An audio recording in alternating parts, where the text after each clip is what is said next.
ആഗോളതലത്തിൽ ആശങ്കയായി മാറിയ HMP വൈറസിൽ ആശ്വാസം. ചൈനയിലെ രോഗവ്യാപനം പരിശോധിച്ചതിൽ അസ്വാഭാവിക രോഗപകർച്ച ഇല്ലെന്നാണ് ലോകാരോഗ്യ സംഘടനയുടെ കണ്ടെത്തൽ. വൈറസ് പുതിയതല്ലെന്ന് ലോകാരോഗ്യ സംഘടന അറിയിച്ചു. ചൈനയിലെ രോഗവ്യാപനം ശൈത്യകാലത്ത് സ്വാഭാവികമായി ഉണ്ടാകുന്നതാണ്.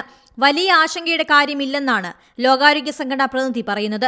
Europe, America, west Indies, western Africa, middle Africa എന്നിവിടങ്ങളിലും ചില ഏഷ്യൻ രാജ്യങ്ങളിലും ഇൻഫ്ലുവൻസ വർദ്ധിക്കുന്നതായും കണ്ടെത്തിയിട്ടുണ്ട്.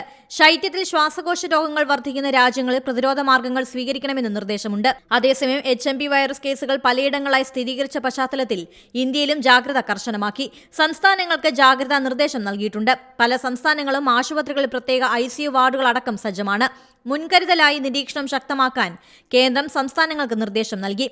മുംബൈയിലടക്കം പുതിയ HMPV കേസുകൾ റിപ്പോർട്ട് ചെയ്തിട്ടുണ്ട്. തമിഴ്നാട്ടിലെ നീലഗിരി ജില്ലയിൽ നിയന്ത്രണം കർശനമാക്കിയിട്ടുണ്ട്. നീലഗിരിയിൽ മാസ്ക് നിർബന്ധമാക്കി. കേരള കർണാടക അതിർത്തിയിൽ നിരീക്ഷണം കർശനമാക്കിയിട്ടുണ്ട്. പുതിയ വാർത്തകളും വിശേഷങ്ങളും ഇനി വിരൽ തുമ്പിൽ. എല്ലാ ഡിജിറ്റൽ പ്ലാറ്റ്ഫോമുകളിലും ഇപ്പോൾ Zee മലയാളം ന്യൂസ് ലഭ്യം.